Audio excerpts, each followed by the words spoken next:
నమస్తే, welcome to prime nine special analysis.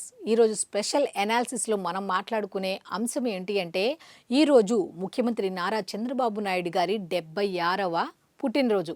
So prime nine తరపున మనం మొదట ఆయనకి పుట్టినరోజు శుభాకాంక్షలు తెలుద్దాం. అలాగే ఆయన ఆరోగ్యంగా ఉండి ఆరోగ్య ఆంధ్రప్రదేశ్ని సాకారం చేస్తారు అని ఆశిస్తూ మనం కూడా ఆయనకి విష్ చేద్దాం. అయితే ఈ వీడియో చివరి వరకు చూడండి. మీ అభిప్రాయాన్ని తప్పకుండా కామెంట్ రూపంలో తెలియచేయండి. ఎందుకంటే చంద్రబాబు నాయుడు గారు ఎంతసేపు అది చేశారు, ఇది చేశారు, ఆయన ఆ విధంగా ఆలోచిస్తారు, ఈ విధంగా ఆలోచిస్తారు, ఆయన ఆలోచన దృక్పథం అబ్బా ఎంత బాగుంటుందో, వావ్ ఎక్సలెంట్ అని చెప్తున్నారు కదా. అది కాకుండా వినూత్నంగా నేను ఒక చిన్న పాయింట్ అయితే అంటే నేను చూసిన దాన్ని బట్టి అంటే ఎంతసేపు అప్పుడు ఆయన చేశారు, అప్పుడు ఆయన ఇలా చేశారు, ఆయన ఆలోచన విధానం చాణక్యుడు ఏ విధంగా ఉండేవాడో అలాగా ఎంత చాకచక్యంగా ఉంటుందో ఆయన ఆలోచన అని చెప్పుకుంటూ వచ్చేవారు. ఇది వాళ్ళీళ్ళు చెప్తుంటే విన్నది మాత్రమే, కానీ నా కళ్ళతో నేను చూసిన ఒక చిన్న అంశాన్ని అయితే కొత్తగా వినూత్నంగా మీ ముందుకు తీసుకురాపోతున్నాను. అదేమిటి అనేది మాట్లాడుకుందాం. అయితే వీడియో చివరి వరకు చూడండి. మీ అభిప్రాయాన్ని తప్పకుండా కామెంట్ రూపంలో తెలియచేయండి.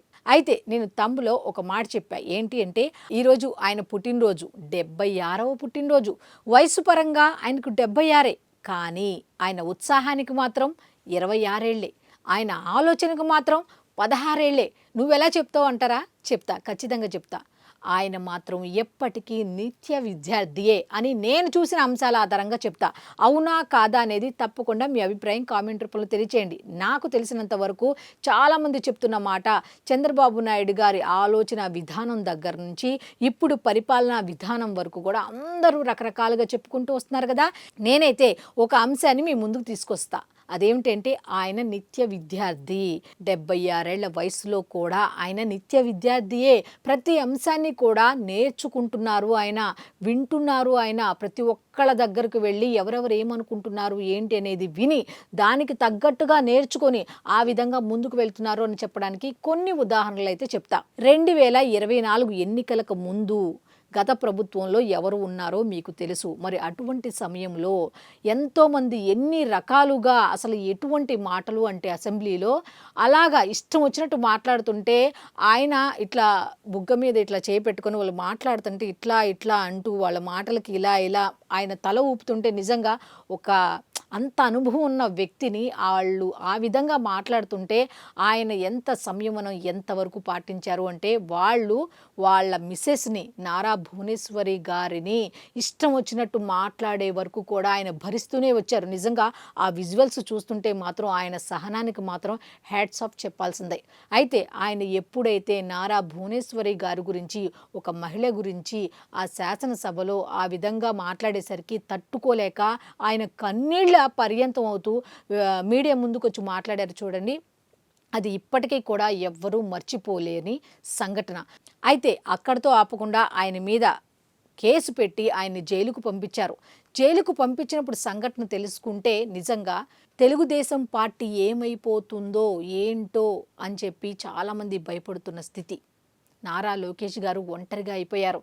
నారా భువనేశ్వరి గారు ఎప్పుడు కూడా రోడ్డు మీదకి రానావిడ.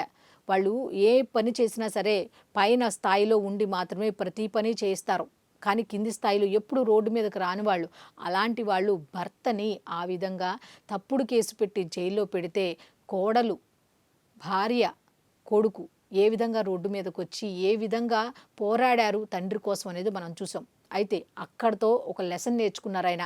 ఇంకా మనకు తెలియంది ఏదో ఉంది, ఇంకా తెలుసుకోవాలి, మనకున్న ఈ రాజకీయ అనుభవమే కాదు, ఇంకా ఏదో కొత్తగా ఉంది, ఆలోచించాలి మనం, ఈ ప్రత్యర్థులను తట్టుకోవాలంటే ఇంకా ఏదో ఉంది అన్న ఉద్దేశంతో పవన్ కళ్యాణ్ గారు వెళ్ళి పొత్తుకు సిద్ధమా అని అడగంగానే సిద్ధం అని చెప్పి ఆ విధంగా కూటమిగా ఏర్పడి 2024 ఎన్నికల్లో గెలిచారు. అదొక్కటే కాదు, గెలిచిన తర్వాత ఆయన ఉత్సాహాన్ని చూసిన ప్రతి ఒక్కరికి కూడా చంద్రబాబు నాయుడు గారి పని అయిపోయింది, ఏజ్ అయిపోయింది, ఇంకేం చేస్తాడు, ఇంకా ఎంతకాలం అంటూ కూడా రకరకాలుగా ఆయన్ని ఎలా మాట్లాడారు అంటే 2024 ఎన్నికల్లో గెలిచిన తర్వాత ఆయన సీఎం అయిన తర్వాత ఆయన ఇప్పటికీ పరిపాలన సాగిస్తున్న ఈ సమయంలో కూడా మొన్న 4 రోజుల క్రితం కూడా ఆయన గురించి చాలా చండాలంగా మాట్లాడుకుంటూ వచ్చారు.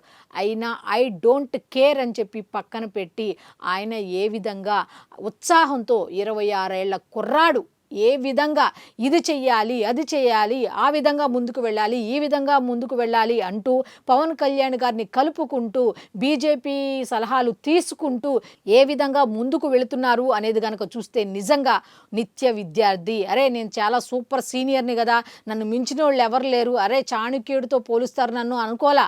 పవన్ కళ్యాణ్ గారు ఎటువంటి మాటలు చెప్తుంటే వాటిని ఫాలో అవుతూ పలానా పవన్ కళ్యాణ్ నీటి సంరక్షణకు సంబంధించి ఈ ఐడియా ఇచ్చాడు, ఇది ఎంత బాగుందో దాన్ని ఫాలో అవుతున్నాం అని చెప్పి పవన్ కళ్యాణ్ని ఆయన కన్నా కూడా మించి చెప్పాడు అంటే నిజంగా పవన్ కళ్యాణ్ గారి డైలాగ్ ఒకటి ఉంది కదా, ఎక్కడ నెగ్గాలో కాదు ఎక్కడ తగ్గాలో తెలిసిన వాళ్ళే నిజమైన నాయకులు అని. నిజంగా పవన్ కళ్యాణ్ గారిని హైలైట్ చేసిన ప్రతిసారి కొంతమంది బాధపడేవాళ్ళు, అదే చంద్రబాబు నాయుడు గారు ఏంటి పవన్ కళ్యాణ్ని హైలైట్ చేస్తారంటే అక్కడ ఒక వ్యక్తి యొక్క చేసిన ఉపకారాన్ని మర్చిపోలేదు, అతను ఇస్తున్న సలహాలు ఎంత బాగున్నాయి ప్రజాసేవ కోసం అని అతను చేస్తున్న పనితీరును గుర్తించారు అంటే అక్కడ పవన్ కళ్యాణ్ అని కాదు, ప్రతి ఒక్కళ్ళ దగ్గర ర్యాంకులు ఇస్తున్నారు అంటే వాళ్ళ పనితీరు ఆధారంగా. రోజుకు ఎన్ని సమీక్షలు నిర్వహిస్తున్నారండి సంబంధిత శాఖల అధికారులతో, అన్ని శాఖలకు సంబంధించి రోజుకు 3 నుంచి 4 సమీక్షలు నిర్వహిస్తున్నారు.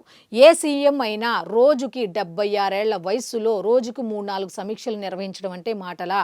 ఇటు పార్టీని బలోపేతం చేసుకుంటూ కార్యకర్తలతో మమేకం అవుతూ అట్లాగే వాళ్ళకి శిక్షణా కార్యక్రమాలు నిర్వహిస్తూ నిజంగా విద్యార్థి, నిత్య విద్యార్థి అంటే అదే అని చెప్పొచ్చు. ప్రతిదీ నేర్చుకుంటున్నారు ఆయన. ఆల్రెడీ ఆయనకి ఎంత అనుభవం ఉన్నా సరే ఇంకా నేర్చుకుంటున్నారు, ఇంకా నేర్చుకొని ముందుకెళ్తున్నారు. మొన్న మహిళా రిజర్వేషన్ బిల్ అప్పుడు కూడా ఎక్కడ విషయాలో వద్దు, ఈ ఒక్క మహిళా రిజర్వేషన్ బిల్లు ఆలోచిస్తే ప్రతి ఒక్కళ్ళు దక్షిణాది రాష్ట్రాలన్నీ వ్యతిరేకించిన వాళ్ళే, ఆయన మాత్రం వ్యతిరేకించలేదు. ఎందుకంటే దానివల్ల ఎంత ఉపయోగం ఉంది అనేది ఆయనకు తెలుసు కాబట్టి ఆయన అంటే ఆంధ్రప్రదేశ్ తరపున ఆయన నిలబడ్డారు. ఎంతోమంది నిందించినా సరే అసలు డోంట్ కేర్ అని దాని మీద స్పందించలా. కాకపోతే ఆయన ఎప్పుడు కూడా మహిళల పక్షపాతి అని చెప్పడానికి కూడా డ్వాక్రా మహిళలకు సంబంధించి కూడా ఆల్రెడీ ₹1,00,000 ఇస్తుంటే మళ్ళీ కొత్తగా ఇంకా 2 లక్షలు ఇవ్వాలి. ఏ విధంగా మహిళలను పారిశ్రామికవేత్తలుగా పెంపొందించాలి, వాళ్ళు డెవలప్ అవ్వాలని చెప్పి ఈ డ్వాక్రా మహిళలకు సంబంధించి కూడా ఇప్పుడు ₹2,00,000 ఇండివిజువల్గా ఇవ్వడానికి, వాళ్ళు పారిశ్రామికవేత్తలుగా ఎదగటానికి ఎలాంటి షూరిటీ లేకుండా విధానాన్ని కూడా తీసుకొచ్చారు. ఇంతకన్నా ఏం చెప్పాలి చంద్రబాబు నాయుడు గారి గురించి? అక్కడెక్కడో ఏదో చేశాడు, ఇక్కడెక్కడో ఏదో చేశారని కాకుండా ఇప్పుడు ఏం చేస్తున్నారు అనేది మాట్లాడుకుంటే ప్రతి ఒక్కరు కూడా ఒకప్పుడు వెళ్ళిపోయిన పారిశ్రామికవేత్తలు ఇప్పుడు ఆయన కోసం వస్తున్నారు. ఆయన మాట మీద ఆయన చెప్పే విధానం మీద, అట్లాగే ఆయన మొన్న తుఫాన్ అప్పుడు కూడా ఆయన అక్కడెక్కడో విదేశాల్లో ఉంటే అక్కడి నుంచి ఇక్కడికి రివ్యూ చేసిన విధానం కూడా అందరినీ ఆశ్చర్యపరిచింది. నిజంగా నిత్య విద్యార్థి అంటే ఇదే. నేను ఎక్కడో ఉన్నా అక్కడ పవన్ కళ్యాణ్ ఉన్నాళ్లే చూసుకుంటాళ్లే, లేకపోతే నారా లోకేష్ ఉన్నాళ్లే చూసుకుంటాళ్లే అలా అనుకోలేదు ఆయన. అంటే ఒకసారి ఆలోచించుకోండి, ఆయనకి 76 వయసు పరంగా, ఉత్సాహం పరంగా చూస్తే మాత్రం ఖచ్చితంగా 26 ఏళ్లే. 26 ఏళ్ల వయసున్న కుర్రాడికి కూడా అంత ఉత్సాహం ఉండదు. ఒక రకంగా చంద్రబాబు నాయుడు గారు కూడా జెన్జీ లెక్కలోనే ఉంటారా అంటే ఎస్ అనే చెప్పొచ్చు. సో అలాగే ఆయన ఆలోచన విధానానికి కూడా 16 ఏళ్ల పిల్లాడు ఎంత స్పీడ్గా ఆలోచిస్తాడండి. ఇది చేశామా, ఇది తెచ్చామా, అది ఉంచామా, సేమ్ ఇదే ఆలోచనతో ఆయన ముందుకు వెళ్తున్నారు. ఇప్పుడు ఆంధ్రప్రదేశ్ అభివృద్ధి పదంలో ముందుకు వెళుతోంది. రాజధాని లేని ఆంధ్రప్రదేశ్కు అమరావతి అనే దాన్ని చట్టబద్ధత తెచ్చింది. దానికి కృషి చేసిన ఒకే ఒక వ్యక్తి ఎవరు అంటే ముఖ్యమంత్రి నారా చంద్రబాబు నాయుడు గారని ఈ సందర్భంగా చెప్పుకోవాల్సిన అవసరం ఉంది, గుర్తు చేసుకోవాల్సిన అవసరం ఉంది. కాబట్టి ఈరోజు చెప్పుకుంటున్నాం. ఆయన పుట్టినరోజు సందర్భంగా మరొక్కసారి ప్రైమ్9 తరపున అయితే ఆయనకి పుట్టినరోజు శుభాకాంక్షలు తెలుపుకుంటూ ఆయన ఏ విధంగా నిత్య విద్యార్థిలాగా ముందుకు వెళుతున్నారో ఇప్పుడున్న నాయకులందరూ కూడా ఆయన బాటలో నడుస్తూ అలాగే ఆయనలాగా ప్రతి విషయాన్ని కూడా పరిశీలించి చేసే విధంగా ముందుకు వెళ్ళాలని మనం కూడా కోరుకుంటూ సెలవు తీసుకుందాం. సో ఇది ఈనాటి స్పెషల్ అనాలిసిస్. మళ్ళీ రేపటి అనాలిసిస్లో కలుద్దాం. అంతవరకు సెలవు. నమస్కారం.